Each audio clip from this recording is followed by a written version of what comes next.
ነቅነቅ ሳይል ይውላል። ሰምቼ አላቅም ይሄን። አሃ አዎ እኔን የሚያወቁት እኮ አጎቴ ሲሞት ቀብር ላይ ነው በል። ባለ ዋሽንቱ አጎቱ ሆናቸው የሞቱት? አሃ በምን ምክንያት ሞቱ? በዚሁ በዋሽንቱ ጠንቅ። እንዴት? አንድ ቀን ከሚያግድበት ሜዳ ቁጭ ብሎ ዋሽንት ይጫወታል። አጎቴ ደግሞ ጥሎበት ዋሽንት ሲጫወት አይኑን ጨፍኖ ነበር። ተጫውቶ ፋታ ሊወስድ አረፍ ሲል ከጎኑ አንድ ነብር ነካ ቧጨር ቧጠጥ አረገው። ዞር ቢል አህያ የሚያህል ነብር እንደ ደህና ወዳጅ ጎኑ አረፍ ብሎ በፊት እግሩ ነበር። ለካስ ነካ ቧጨር ቧጠጥ አረገው። ከዛማ አጎቴ ገርሞት ፍጥጥ ቢል እንደገና በግሩ ዋሽንት ያዘጁን ነካ አረገው። ምን ነካ? ተጫዋት እንጂ አታቋርጥ ማለት እኮ ነው። አጎቴ ነብር የጠራ ችሎታው አኩርቶት እንደገና ዋሽንቱን አነሳና አስረቀረቀው። ነብሩም አጎቴም አይናቸውን ጨፍነው በዋሽንት ድምጽ ተመስጠው ቆዩና አይናቸውን ቢገልጡ ሌላ ነብር ተገተሩ። ይሄኛው ደግሞ ከመጀመሪያው ይገስፋል። አጎቴ ደነገጠ። ዋሽንት መጫወቱን ሲያቋርጥ ነብሮቹ በቁጣ ጉረመረማሉ። አጎቴ ታዲያ እንዳይጫወት ደከመው። አያቋርጠው ነገር የነብሮቹ ቁጣ። እንደምንም ይሄን ዋሽንት ሲነፋ ይሄው የኔ ድምጽ ስልል እንዳለው ድምጹ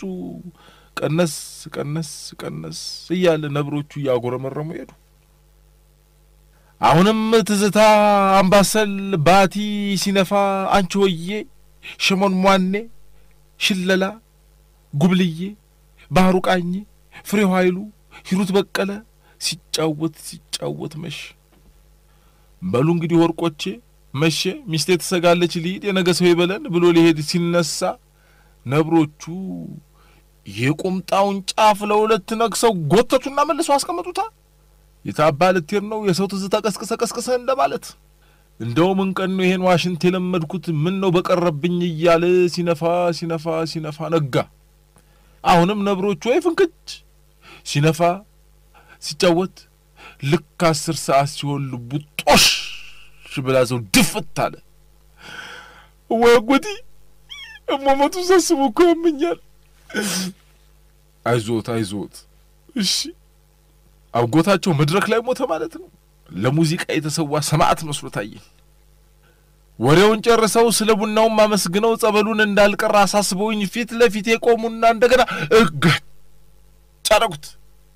ቀን መቁጠሪያው ላጥ ብሎ እንደገና ሚያዚያ ላይ ተመለሰ። ላጋነው እንዴት ትንሽ አይቅር እርግጫ የወሰደውን ቀን እርግጫ መለሰው። ከወዲያኛው ክፍል የጻፈ ፍሬዘር ኮምፒውተር አሁንም ይዘፍናል። ዘፈን የማይሰለቻት ጉድ ናት። ነብር አጠገቧ ቆሞ ዘፈኑን እንዳትዘጋ ይከለከላት ይመስል። ለነገሩ ኑሯችን ራሷ እንደ ባለዋሽንቱ የጋሻ ባታጉት ናት። በግዳጅ ዘፈናችን ተመልካች ደስተኛ ናቸው እያልን ድንገጦሽ የምንል ምስኪኖች ክንብል የምንል እንደ ውሃ ስንት ነብር አለ ለራሱ ደስታ ጉልበታችንን ሲመጠን የሚኖር ድፍት ከነዋሽንታችን ክልተው ከነዘመናትን ጉርጉሯችን እንደ ቀልድ ለራሳችን የጀመርናት ዘፈንን ለማቆም የሌሎችን ፈቃድ ተነፍገን አጀንዳዬን አንስቼ ከቢሮዬ ወጣሁ። ስብሰባ አለብኝ። አለቆቼ ለተሰብሳቢዎች እንድናገር ያዘዙኝ መልእክት በአጀንዳዬ ተከትቧል። ነብሮቹ በቃ ካላሉኝ መስማት የሚፈልጉትን ዘፈን ስደጋግም መኖር የማይቀር አለቆቼ። እንግዲህ ስብሰባው ላይ ይሄን ዋሽንት ስነፋ በቃ ኑሮ ይቀጥላል። በባለ ዋሽንቶችና በነብሮች መንደር አንዷ ለቃዬ ጠገበ ብዬ አይኔን ስገልጥ ሌላው በሌላ ዘፈን ከበላይ ተከምሮ ንፋ ይለኛል። በምን ቀን ነው ግን ይሄን ዋሽንት የተለማመድኩት? ባለ ዋሽንቱ ሰማዕት እኔም ነኝ ህዝቤም ነው። በገዛ ዘፈናችን እስቲ ተጫዋቱ እያሉን እየተጫወትን እያስደሰትን ቆም ስንል በገዛ ዘፈናችን ቡጭር ተደርገን ልባችን ጦሽ ብሎ ምንሞት እኛው ነን ምስኪኖች። በገዛ ዳቧችን ልቡን ያጣ ነው። አንድ አጠር ያለች ታሪክ። አንድ በጣም ደሃና አንድ አይን ብቻ ያላት እናት አንድ ወንድ ልጇን ለብቻዋ ታሳድግ ነበር። ልጁ ሲያድግ አባት አልነበረውም። እናት ልጇ በሚማርበት ትምህርት ቤት ውስጥ ጽዳት በማጽዳት ለመምህራን ሻይ በማፍላት እና ሌሎች የጉልበት ስራዎችን በመስራት በምታገኘው ገንዘብ ልጇንና ራሷን ታስተዳድራለች። ለልጇ ያላት ፍቅር በጣም ከፍተኛ በመሆኑ ትምህርት ቤት ውስጥ የተለያዩ ስራዎችን እየሰራች በምታገኘው አጋጣሚ ሁሉ ልጇን ከሌሎች ተማሪዎች ጋር በረፍት ሰዓት ሲጫወት ቆማ ማየት ያስደስታታል። ጧት በ2 ሰዓት ወደ ትምህርት ቤት አስገብታው 4 ሰዓት ላይ በጣም ይናፍቃታል። ልጁ ግን እናቱ አንድ አይን ብቻ ስላላትና ደሃ ስለሆነች በጣም ይጠላታል። ሌሎች ልጆች እናቱ መሆኗን እንዲያውቁ ፈጽሞ አይፈልግም ነበር። አንድ ቀን ጧት 2 ሰዓት ላይ ወደ ክፍል ገብቶ እስከ ምሳ ሰዓት ስላላየችው ልጇ በጣም ናፈቃት። በምሳ ሰዓት ረፍት ላይ ያሉ ከሌሎች ልጆች ጋር ሲጫወት ጠርታ ስማው ጸጉሩን አሻሽታው ስትመለስ ሌሎች ልጆች እናቱ አንድ አይን የላትም እያሉ ቀለዱበት። ልጁም እናቱ መሆኗን ሌሎች ልጆች ስላወቁበት በጣም ተናደደ። እሷንም ለምን መጣሽ ብሎ ተቆጣት። ምሽት ላይ ወደ ቤት ሲገባ እንዴት በጓደኞቼ ፊት ታዋርጅኛለሽ? እንዴት ያንድ አይናዋ ደሃ ሴት ልጅ ታስቢኛለሽ? እስከ መቼስ ባንቺ እያፈርኩ ኖራለሁ ብሎ ሙልጭ አርጎ ሰደባት። ሁሌም ከምታሳፍሪኝና ከምታስቂብኝ ለምን አትሞችም ሲል አስከተለ። እናት ግን ምንም አላለችም ነበር። ከዚያን ቀን በኋላ ከጓደኞቹ ጋር ሲጫወት እንዳላየሽ ታልፋለች። ልጁ ሁሌም እናቱ አንድ አይን ብቻ ስላላትና ደሃ ስለሆነች እጅግ በጣም ይጠላታል። አንቺን የማላይበትና ባንቺ የማላፍርበት ሩቅ ቦታ መሄድ አለብኝ እያለ ይዝታል። በተደጋጋሚ ያመናጭቃታል። ይሄ ሁሉ ሲሆን እናት አንድም ቃል ተንፈሳ አታውቅም። ለልጇ ያላት ፍቅርም ሁሌ ተመሳሳይ ነው። ልጁ ከእናቱ ርቆ ለመሄድ ያለው ብቸኛ አማራጭ ትምህርቱን በደንብ ማጥናትና ከሚኖርበት አካባቢ ራቅ ብሎ ከሚገኝ ዩኒቨርሲቲ የነጻ ትምህርት እድል አግኝቶ መሄድ ነው ብሎ ወሰነ። ስለዚህ ትምህርቱ ላይ በመትጋት በጣም ጎበዝ ተማሪ ሆነ። እናት ይህን ስታይ በጣም ተደሰተች። ለዘመናት ካሳለፈችው ችግርና የጉስቁልና ኑሮ ልጇ ሊያወጣት እንደሚችል ተስፋ አደረገች። የሁለተኛ ደረጃ ትምህርቱ ሲያጠናቅቅ ልጁ በቅዱ መሰረት ከእናቱ መኖሪያ በጣም ሩቅ ከሆነ ዩኒቨርሲቲ አመልክቶ የነጻ ትምህርት እድል ስላገኘ እናቱን እንደ ነገሩ ተሰናብቶ ሄደ። በልቡ ግን ሁሌም የሚያፍርባትንና የሚጠላትን እናቱን ዳግም ላላያት ለራሱ ቃል ገብቶ ጉዞውን ቀጠለ። ትምህርቱን በደንብ በመከታተልና በርትቶ በማጥናት ከዩኒቨርሲቲ በማዕረግ ተመረቀ። ከዚያም የሁለተኛ ዲግሪ ትምህርቱን እስኪከታተል ሌላ የነጻ ትምህርት እድል አገኘ። ከ2 ዓመት በኋላ ትምህርቱን እንደገና በማዕረግ አጠናቆ አንድ ትልቅ ኩባንያ ውስጥ በከፍተኛ ደሞዝ ተቀጠረ። የሁለተኛ ዲግሪውን ሲማር ከተዋወቃት የሴት ጓደኛው ጋርም ትዳር መስርቶ 2 ልጆች ወልዶ በገዙ ዘመናዊ ቤት ውስጥ ኖሩ። ለልጆቹም ሆነ ለሚስቱ አንድም ቀን ስለ እናቱ አያወራቸውም። የት እንደምትኖርም ነግሯቸው አያውቅም። ስለ እናቱ ማሰብ አይፈልግም። እናት ግን ምንም እንኳን ለመጀመሪያ ዲግሪው የነጻ ትምህርት አግኝቶ ከቤት ተሰናብቷት ከወጣበት ቀን ጀምሮ በደብዳቤም በስልክም ልጇን አግኝታ ባታውቅም በተለያየ መንገድ ስለ ልጇ መረጃ ለማግኘት ትጥራለች።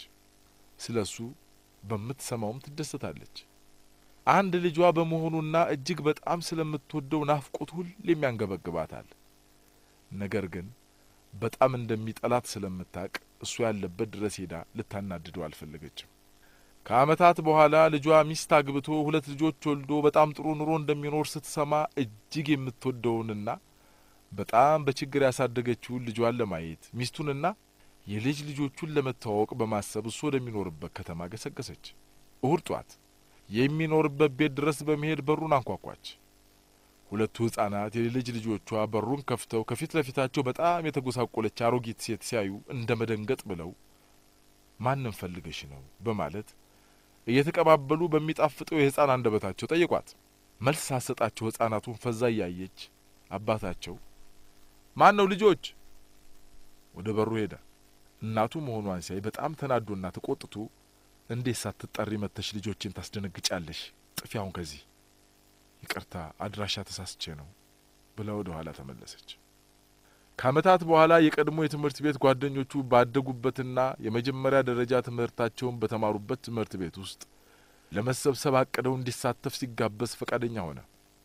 ዝግጅቱ በሚደረግበት ቀን ለሚስቱና ለልጆቹ የትና ለምን እንደሚሄድ ሳይነግር ደብቆ ለሥራ ጉዳይ ሌላ ቦታ ይሄዳለሁ በማለት ተሰናበታቸው።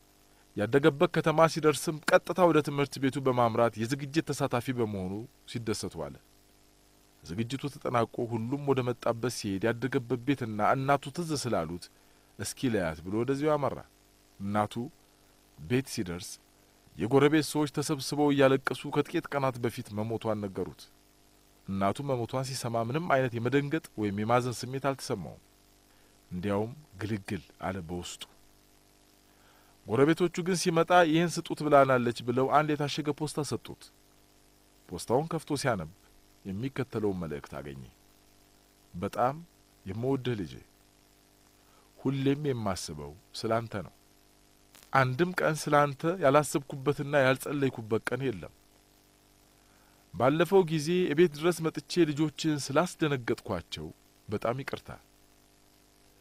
የቀድሞ ተማሪዎችን ለማሰባሰብ በተዘጋጀው ዝግጅቶች እንደምትገኝ ሳቅ ከፍተኛ ደስታ ተሰማኝ። ነገር ግን ህመሜ ስለጸናብኝ በሕይወት ቆይቼ ላይ መቻሌን በጣም ተጠራጠርኩ።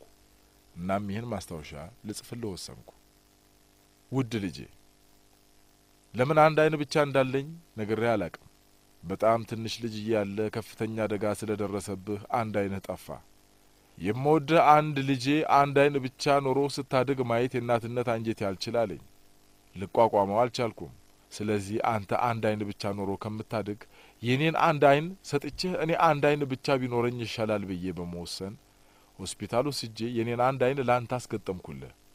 ይህም በማድረጌም የዘላለም ደስታና እርካታ አግኝቻለሁ። በጣም እወድሃለሁ ልጄ፣ እናትህ። ደብዳቤውን ካነበበ በኋላ ስቅስቅ ብሎ ማልቀስ ጀመረ። ጎረቤቶቹም የዘገየ መሆኑን በማሰብ በግርምትና በንቀት ተመለከቱት። በተለያየ ጊዜ ተመሳሳይ በሆነ ወይም በባሰ ጭካኔ አገርንና ሕዝብን የሚበድሉ በሰዎች ላይ የሚዘገንን ግፍ የሚፈጽሙ ሰዎች ብቅ ይላሉ። የዚህ ዋና ምክንያት ደግሞ ድንቁርና፣ ስግብግብነት፣ በራስ አለመተማመን፣ የበታችነት ስሜት፣ የአእምሮ በሽታና የመሳሰሉት ናቸው። ስለዚህ እንዲህ አይነት ሰዎችን ተስፋ ሳንቆርጥ ማስተማርና ድርጊታቸው የሚያስከትለውን ጉዳት እንዲገነዘቡ ማድረግ ተገቢ ነው። በተጓዳኝ ግን እንደዚህ አይነት ሰዎች ሊያደርሱ የሚችሉትን ጉዳት ቀድሞ በመገንዘብ ጉዳቱን ለማስወገድ ወይም መጠኑን ለመቀነስ ተገቢውን የጥንቃቄ እርምጃ መውሰድ ያስፈልጋል። ድንቁርና ክፉ በሽታ ነው።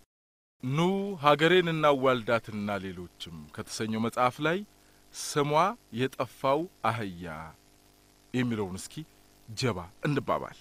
አህያን በተለምዶ ቋንቋው ጥሩ ባይሆንም አህያን ደደብ እንላታለን። ድድብናንም ለመግለጽ አህያ እንላለን። አንድ እግረኛ ያወራውን 50 ፈረሰኛ ይመልሰው የተባለው በአህያ ላይ ደርሶባት እንጂ ደደብስ አልነበረችም። አህያ እኮ የኖረችበትን አካባቢና ሌሎች ወዳጅ ዘመድ አህዮቹን ሳትረሳ ለ25 ዓመታት ማስታወስ የምትችል ፍጡር ናት። ይችን ታውቃላችሁ ስለ አህያ?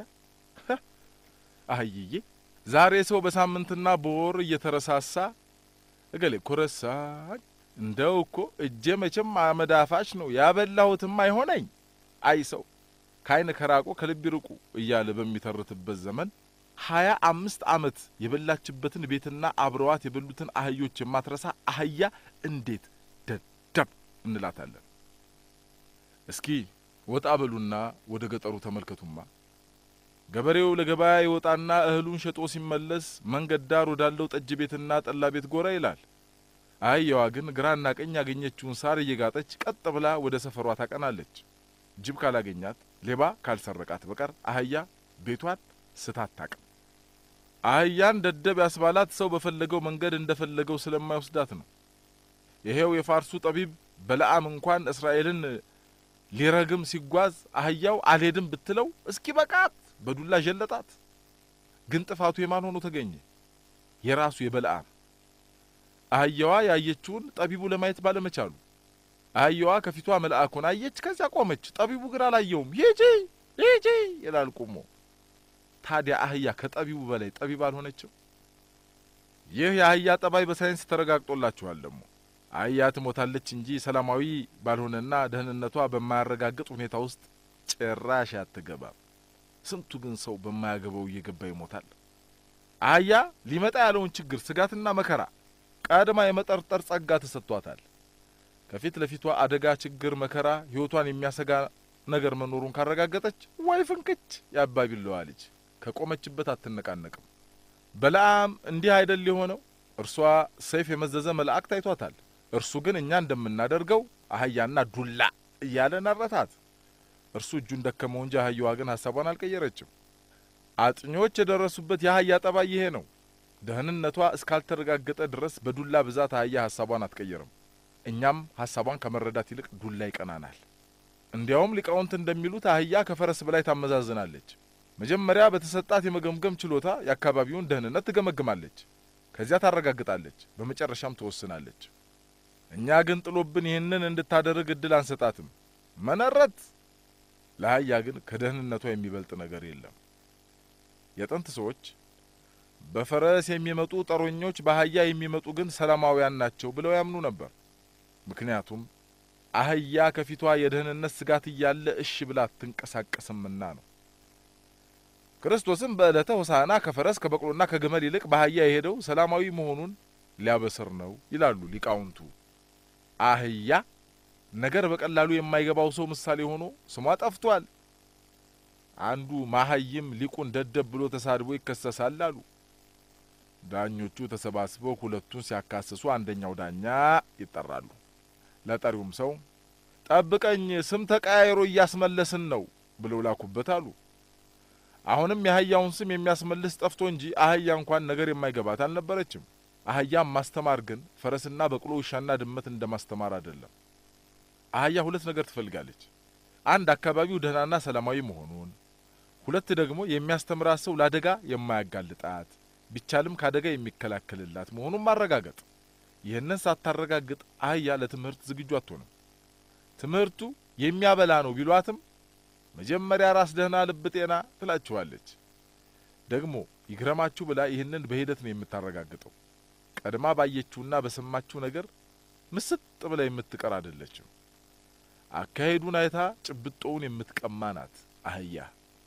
እንደ ጀመርከው መጓዝህን እንደ ተጓዝከው መጨረስህን ማረጋገጥ ትፈልጋለች። ይበልጥ ባረጋገጠች ቁጥር ይበልጥ የምታዛትን ትቀበልሃለች። ምን ዋጋ አለው ታዲያ? ይህንን ማን ያውቅላታል? አልገባትም ብሎ ያልገባው ይነርታታል እንጂ። ይልቅ አህያ እንደ ብቸኝነት አድርጋ የምትጠላው ነገር የለም። ካገኘች ከሌሎች አህዮች ጋር፣ ካልቻለች ከፍየሎችም ጋር ቢሆን መኖርን ትመርጣለች።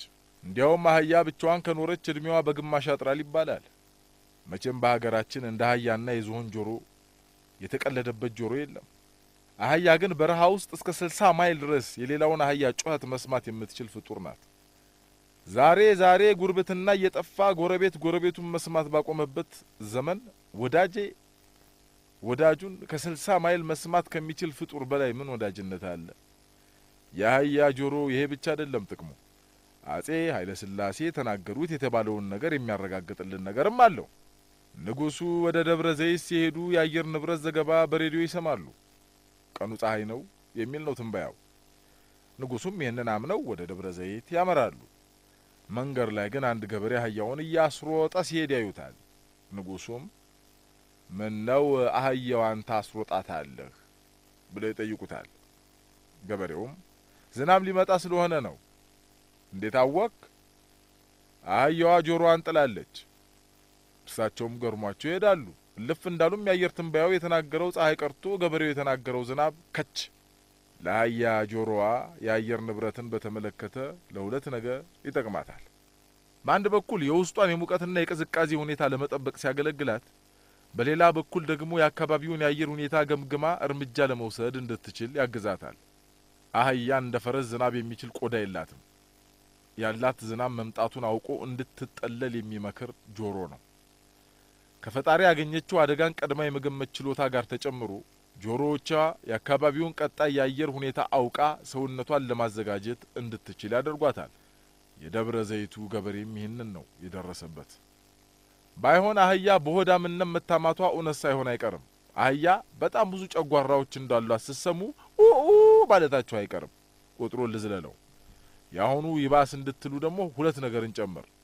አህያ በእድሜ በገፋች ቁጥር የጨጓራዋ መጠን እየጨመረች ትሄዳለች።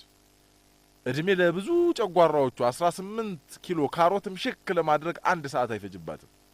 እስካሁን በአህዮች ታሪክ ከፍተኛውን ጨጓራ ያስመዘገበችው የኡዝቤክስታን አህያ ናት። 59 ጨጓራ አስመዝግባለች።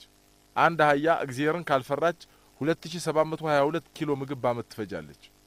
እንኳን የሸመተ ያረሰም አይችልሽ ማለት አሁን ነው። የአህያም መስዋዕትነት በነግራችሁ ግን ትብላ ትብላ ደግ አረገች ደሞ ትላላችሁ። የአህያ መንጋ የቡድን መሪ አለው። ጠርጣራዋ አህያ አደጋ ሊመጣ መሆኑን ከጠረጠረች አካባቢዋን ታሰሳለች። ቀጥላም ያደጋውን አቅጣጫ ታረጋግጣለች። ከዚያም አደጋው በመጣበት በኩል ራሷን ታሰማራለች። በመጨረሻ አደጋውን ትጋፈጣለች። የአህያ መሪ አደጋውን ስትጋፈጥ ሌሎቹ በቂ ጊዜ አግኝተው ከአካባቢው ይሸሻሉ። በመሪዋ መስዋዕትነት ሌሎቹ ይተርፋሉ። መሪ ማለት እንዲህ አይደል? ራሱን ሰውቶ ህዝቡን የሚታደግ። እናም እንደ ምርቃን ይሄው ጀባ አህያ የሆነ መሪ ይስጠን። አበድም አይፈቀድምና ሌሎች አጫጭር ልብ ወለዶች በሚል ታቦር ገብረ መድህን ከጻፈው ላይ አጠር ቀንጨብ አድርጌ እስኪ ልጋብዛችሁ። ከምሳ በኋላ አንድ የመስሪያ ቤቱ ባልደረባ ገና ወጣት ነው። ጸሐፊውን አስፈቅዶ የቢሮውን በር ገፋ በማድረግ ገና አንገቱን ብቅ ሲያደርግ የዓለምነህ ንዴት ከነበረበት ከፍ ያለው ወዳውኑ ነው። ግን ራሱን አረጋጋ። ውስጡ እየሞቀ እየጋለ እየጋመ ቢሄድም ውጫዊ ገጽታው ግን የሰከነ ነው። ሰውየው ለምን እንደመጣ የገመተው ነገር ስላለ ነው መናደዱ። ቁጭ በል በክረ ማርያም አለ ወጣቱ የመስሪያ ቤቱ ባልደረባ። ባንገቱ ብቻ ሰላም ብሎት ዝም ብሎ ስለቆመ በክረ ማርያም ወንበሩን ስቦ ተቀመጠ። ዝም አለ። የተጠራ እንጂ ራሱ ጉዳይ ኖሮት የመጣ አይመስልም። ዓለምነህ ስለ ወጣቱ አሰበ።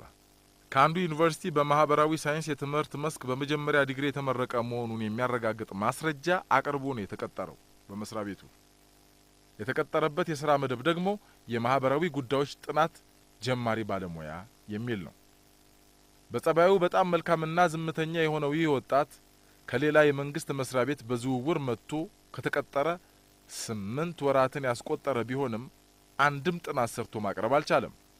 ምን ነው ሲባል በቃ አልቻለም። ማጥናት አይደለም ማቀድ አይደለም በወጉ የተደራጀ ሐሳብ በጽሁፍ ማቅረብ አልቻለም ተባለ።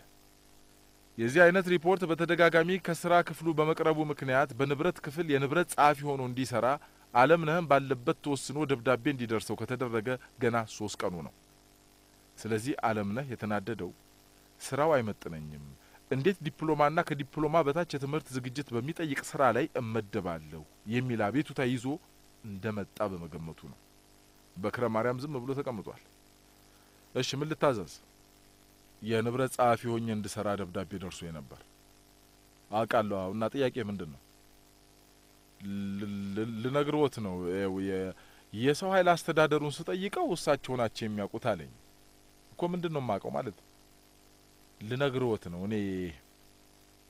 እኔ ማለት አንተ ምን ስራው የንብረት ጸሐፊነቱ ስራ ከደረጃ በታች ሆነ አይደለም? እና ምንድነው? አልችለውም፣ ስራውን አልችለውም። የንብረት ጸሐፊው ስራ እኮ ከባድ ነው። ምን ከባድ ነው? ከአቅሜ በላይ። እንዴት? ንብረት ኃላፊዋ ነግራኛለች። ለዚህ ነው ሰው ኃይል ኃላፊ ጋር አመልክቼ እሱ ደግሞ ደርሶ የላከኝ። ንብረት ኃላፊዋ ምን ብላ ነገረች? በየቀኑ የወጣና የገባ ንብረት ትመዘግባለህ። ከዚያ በየ2 ሳምንቱና በየወሩ የገባና የወጣ ንብረት ሪፖርት ጽፈት አቀርባለህ ነው ያለችኝ። አልችለውም። ይሄንን ሌላ ስራ ይሰጠኝ። ሌላ ከዚያ ያነሰ ምን ስራ እንሰጣለን? የዲግሪ ደሞዝ እየበላህ ዝም። የመጀመሪያ ዲግሪ አለህ አይደል? አዎ። የት ነው የተማርከው? ኢንተርናሽናል ዩኒቨርሲቲ።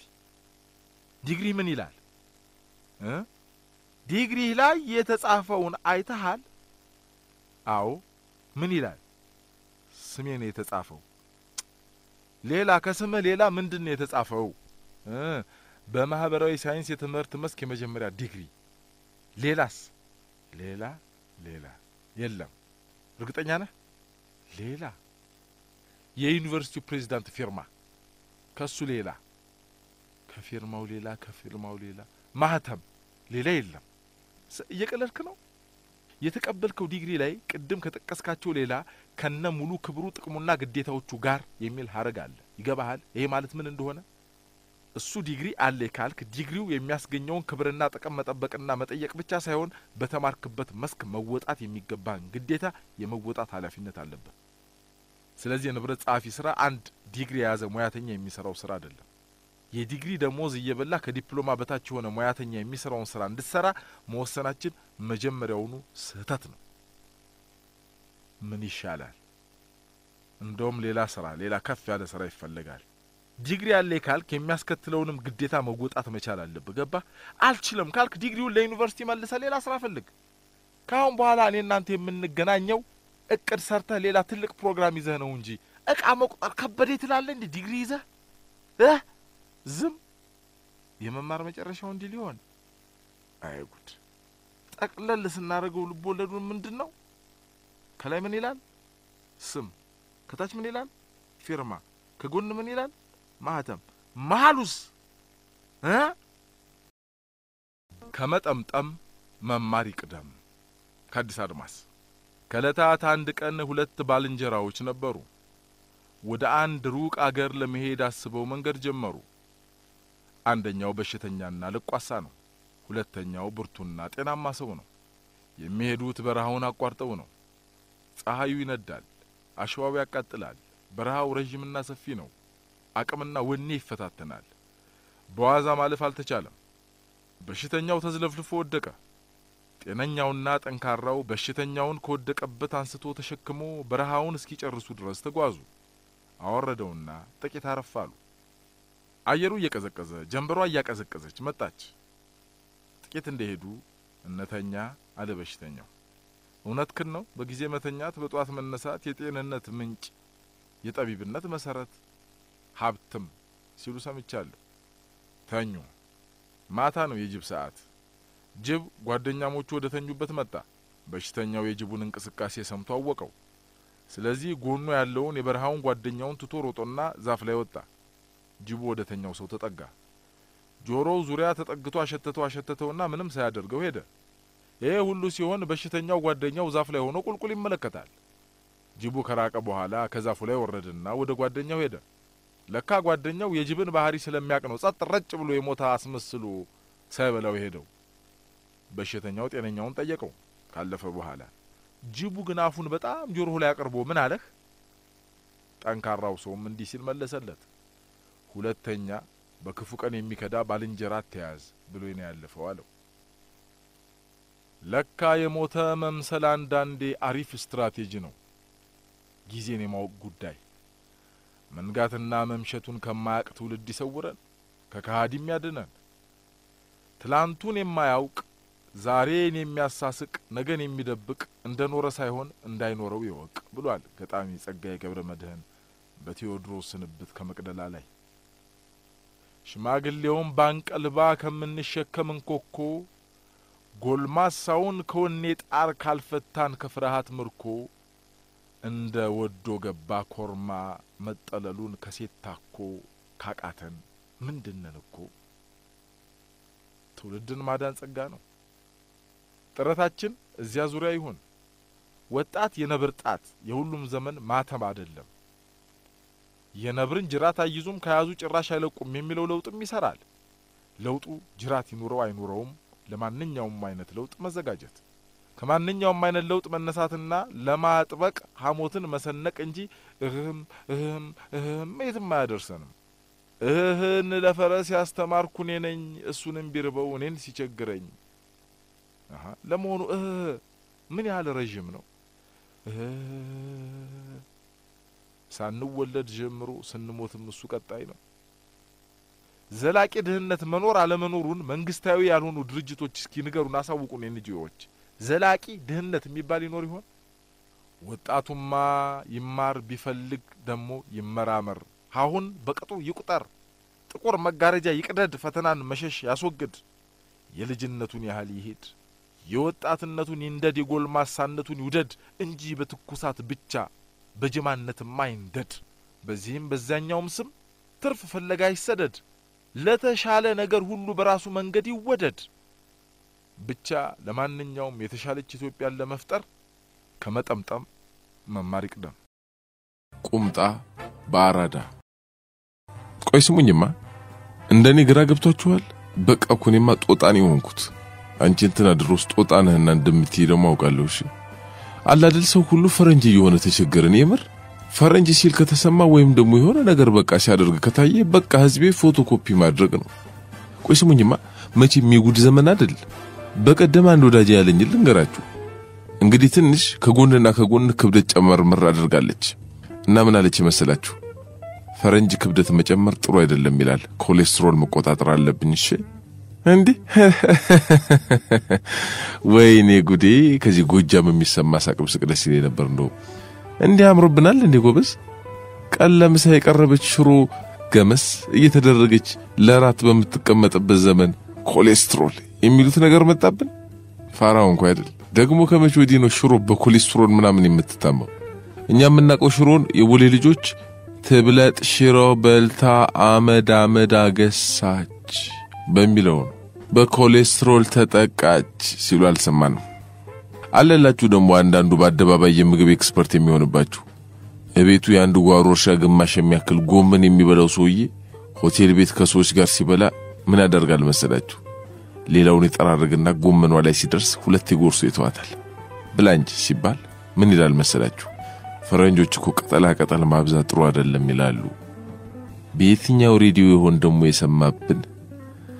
እግረ መንገዱን ቤቱ አይደለም የሰውን የፍየሉን ሁሉ ቀለም መጨረሱን ቢነግራችሁ ፈረንጆቹ ባይጦች ቦታ በሱ ነበር የሚመራመሩት። እኔ ምለው ግን የምር እኮ ኩሩ ህዝቦች ነን፣ ግን ቀላል እንጀነናለን እንዴ? ፍራንክ ይዋጠፋን እንጂ ካዝና ሙሉ ኩራት በሽናው። እዚህ ላይ እንደ ፈረንጅ መሆን ሲጨመርበትማ ለምሳሌ የሆነ ኮክቴል ግብዣ ላይ ጥብሱ ተትረፍርፎ አንድ ሁለቷን ብቻ እናነሳለን። ለምን አትሉኝም? እንደ ፈረንጅ ለመሆን የምግብ አምሮት እኮ በቃ አንጀታችንን አጣጥፋ ሾርባ ሰርቶታል። እኔ የምለው ፈረንጅ አይበላም ያለው ማን ነው? እምብርቱ እስኪገለበጥ ይውጥ እንዴ! እኛ ለቁርስ ለምሳሌ ለራት የምናደርገው ፈረንጅ ምንድነው ፕሪሞ ሴኮንዶ ቴርሶ ያለ አንዴ እኮ ነው የሚፈጀው እንዴ! ቆይ ግን ይሄን ሁሉ ቃል ከየታወቁት? እኔ እኮ የማውቀው ፕሪሞ ፍርፍር ከሆነ ሴኮንዶ ያው ፍርፍር ነው፣ እንጀራ በጠስ ጭጉድ በቃ ይቅርበሉኝ አቡ ሲሉ ሰምቼው።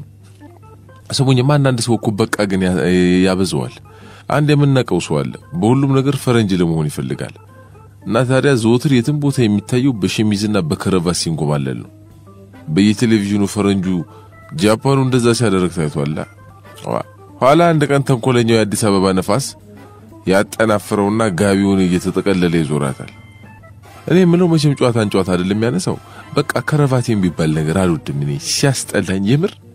ከስንት አንዴ በማህበራዊ ግዴታ የተነሳ ባደርግ ነው ምን አለፋችሁ ማዕቀብ የተጣለብኝ ነው የሚመስለው። ለነገሩ ወዳጆችም ከረባት ሳደርግ በሞራሊ አሜሪካን ፉትቦል ነው የሚጫወቱበት። አንዴ አንዱ የሁድ ዕቁብ የደረሰ ተመስላለህ ብሎኛል። ሌላ ደግሞ ገና እንዳየኝ ታዲያስ የአገር ልጅ ዘውዘው አለኝ። ግስሙኝማ ያንዳንዱን ከረባት ሳይ አረ እንኳን ቀረብኝ ነው እኮ የምለው። ግን ያንዳንዱ አስተሳሰር እኮ ኮሚክ ነገር ነው አለ አይደል? የህል በረንዳ ማኛ ጤፍ የተቋጠረበት ነው የሚመስለው። ለነገሩ ያንዳንዶቻችን ኮትኮ ጆንያ ፋሽን ሆኖ መጣ እንዲያሰኛል። የኔ ዋለ ነገሩ አንዷ ናት እንደ ማዳበሪያም ያደርጋታል መሰለኝ። በቀደም ያየሁት በቅርብ የማቀው ሰው ከረባቱን በጥንቃቄ ያሰራ ሳይሆን ቦይ ስካውቶች የተለማመዱበት ነው የምትመስለው። እንደሱማ እኔም ጠፍር አድርጌ ማሰሪያ ያቅተኝ መቼም። ያንዱ ደግሞ ለየት ያለ ነው። ቋጠሮዋ ተገምዳ በቃ እነ ግብጽ የቀለዱባት እንኳን ነው የምትመስለው። አላ አይደል በቃ ከፍት ብሎ ሁሉን ነገር አመቻይቶ ቅርንጫፍ ያለው ዛፍ ያጣን የሚመስለው። ስሙኝማ ስለ ፈረንጅነት አልነበር የምናወራው እና ያላችሁ ያንዳንዶቻችን ነገር ግርም የሚል ነው። አገራችን የሚመጡና በየሲኒማው የምናያቸው ፈረንጆች ሁሉም ፈረንጅ አይደለም የሚባለው መቼስ በጀርባቸው ያንጠለጥሏት የሚሄዷት ቦርሳለች። ስንት ጉድ ያዘች መሰላችሁ? ፔርሙዝ፣ ኤላስቲክ፣ ዋሃው፣ ቸኮላቱ ምናምኑ የታጨቀበት በቃ እኛ ስለምን ይቀርብናል? ይሄው ያንጠለጠልናት እንዞራለን። ጉድ የሚመጣው ብትከፈት ነው። ነገርየው እኮ ለአገልግሎት የተሰራች ነች። እኛ ግን ጌጥ አድርገናታል። እንደ ጉትቻ ማለት ነው ጆሮ ላይ ስላልተንጠለጠለች። ፊልም ላይ ፈረንጅ ወደ ቢች ወደ መዝናኛ ሲሄድ አይታችሁታል ደግሞ ቁምጣ ካናቴራ ምናምን አድርጎ ነው የሚሄደው እኛም እንግዲህ ፈረንጅ መሆንን ፈልጌለ በቃ መኮረጅ ነው ቅልጥ ባለው ቆቆር ላይ ነው በጣም በሚበርደው በፒያሳ መሃል ግልገል ሱሪ ሳይቀር የምታሳይ ቁምጣና ካኒቴራ አድርጎ ይሽከረከርላቸዋል ይሁነት ግን ሰዎቹ ጀርባቸው ላይ ቁጥር የለም እንጂ በቃ ስታዲየም የጠፋባቸው ተጫዋች እኮ ነው የሚመስሉት ይደብራል አቡ አንተ ፒያሳ ላይ ድብን ለማለ ብርድ በቁምጣ የምትንጎማለል ጌታው አረባካ ኮራረጅህን አሳምር ተው